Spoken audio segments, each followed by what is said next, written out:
The CEO was never supposed to look at me twice, so why did he cancel a billion-dollar deal just to stop me from walking away? That was the moment I realized this wasn't business anymore.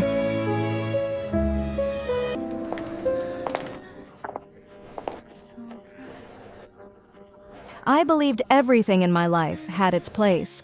The flowers, the marble, the perfect smile I wore every morning. Until he walked in. Kang Min-ho didn't just enter the hotel, he changed the air around me. I've welcomed powerful men before.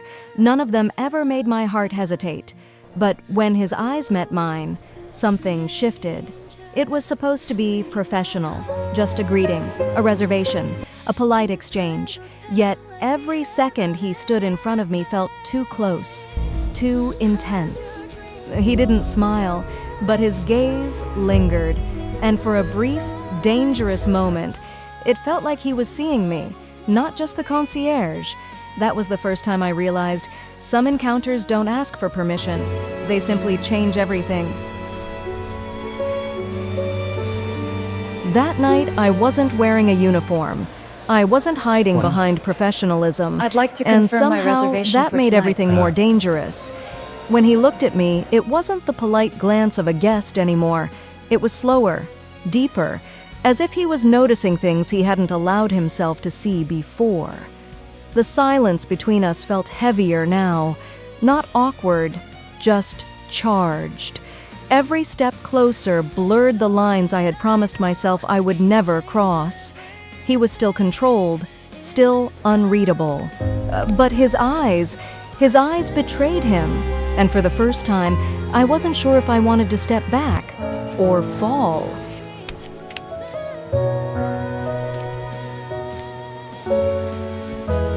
From the moment their eyes met in the hotel lobby, something shifted between them.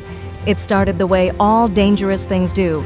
Professionally, Here is your key card, polite Mr. greetings, Kang. Please controlled enjoy your expressions, Thank measured you, Miss distance. Seo. I hope Seo I'm not Minha keeping you. carried herself with effortless elegance. Every word precise, every movement graceful. Kang Min-ho stood across from her, calm and unreadable, his presence steady, authoritative, almost intimidating.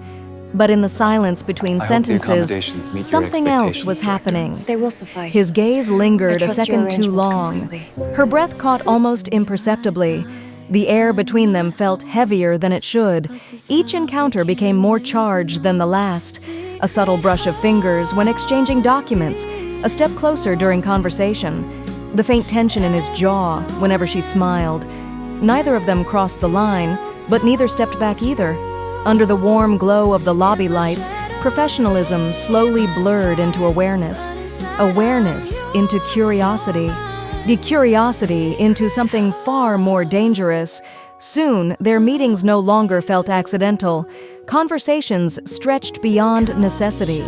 The distance they once carefully maintained began to dissolve without either of them realizing when it happened.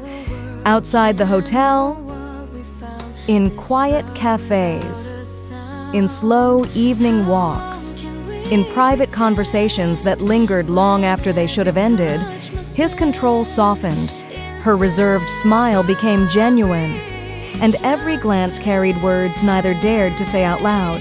It was still unspoken, still restrained, still fragile, but with every heartbeat shared in silence, one truth became impossible to ignore. What began as tension was turning into desire, and desire was becoming something much deeper. With you, Somewhere between I am. polite smiles and careful distance, something began to change. At first, it was just business, structured conversations, controlled emotions, two professionals standing on opposite sides of a line neither of us dared to cross.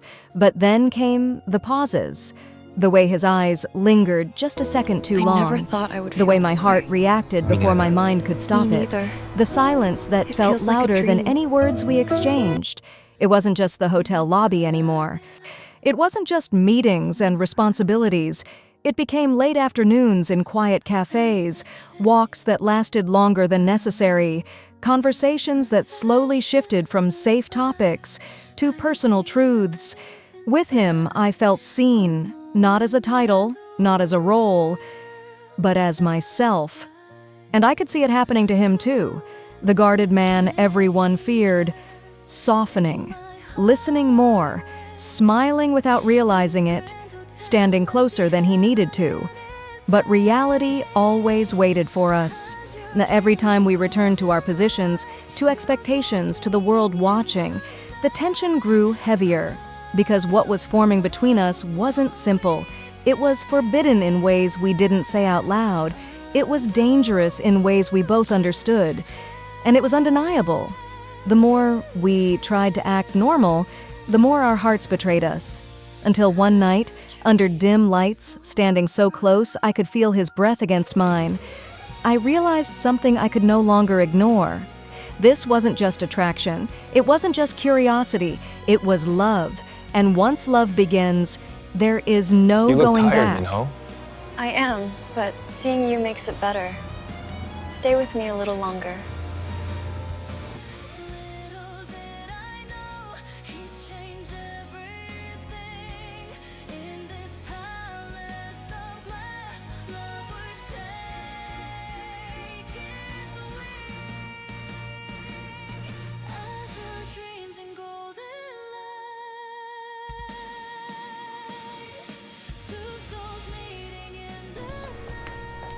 We can't continue this. And everything changed the night the truth was revealed. The whispers in the hotel corridors grew louder. The glances from employees were no longer subtle. And when his identity, and mine, could no longer stay hidden, the line between us shattered. He wasn't just the man I was falling for, he was my CEO. And suddenly, what felt private became dangerous. Board members questioned his judgment. Executives questioned my intentions. Rumors spread faster than we could defend ourselves. I saw the weight on his shoulders, the responsibility, the pressure, the expectations of a man who could never afford weakness. And loving me looked like weakness to them. So he did the one thing I never thought he would do. He stepped back. Not because he didn't love me, but because he did. The distance hurt more than any accusation. Cold hallways, unanswered messages, meetings where we spoke only in formal tones, strangers wearing the faces of people who once stood inches apart. I told myself it was for the best, but every night the silence felt unbearable, until the day he stopped running. In front of everyone, the board, the employees, the world that judged us, he chose truth over reputation. He chose me, not with grand dramatic words, but with steady eyes and unwavering conviction. I will not deny what matters to me. And for the first time, he wasn't speaking as a CEO. He was speaking as a man in love. There were consequences. There were risks. But there was no more hiding, no more fear. Only two people who had crossed every boundary and decided it was worth it. Because love isn't always convenient. Sometimes it costs everything. But when it's real, you choose it anyway. And this time, we chose each other. I can't continue this. It's impossible. Minho. Wait, please, just listen to me.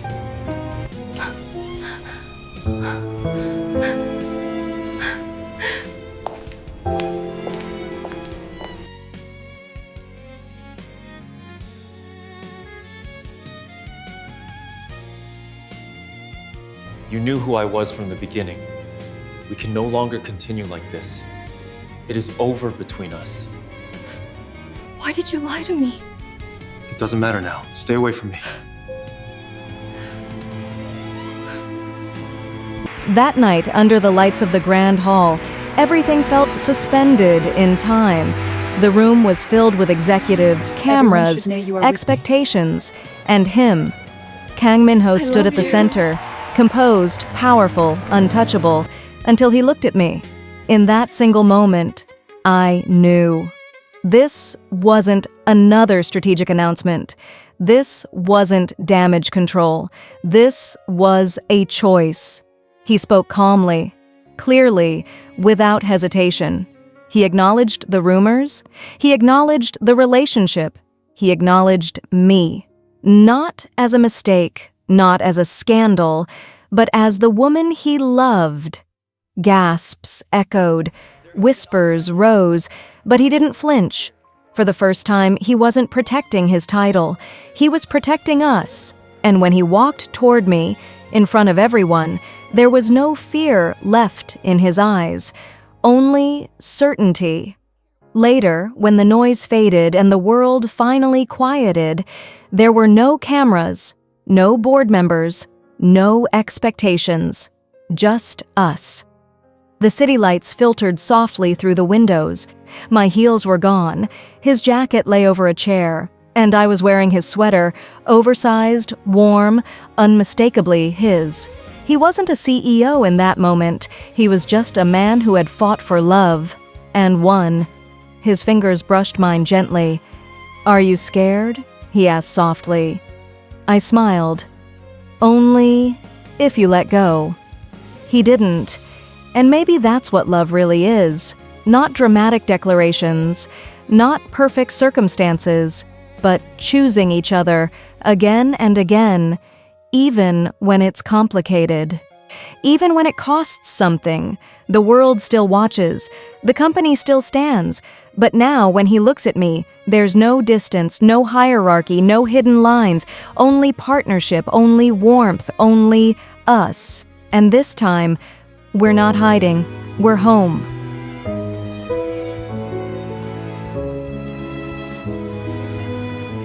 I love you, Minya. I choose you. I know it's been difficult, Minya, but I can't imagine a future without you. I choose you. I choose you too, Minyo.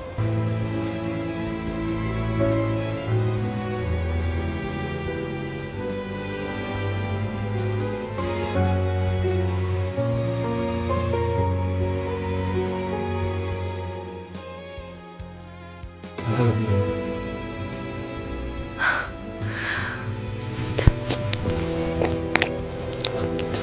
I want everyone to know you're mine.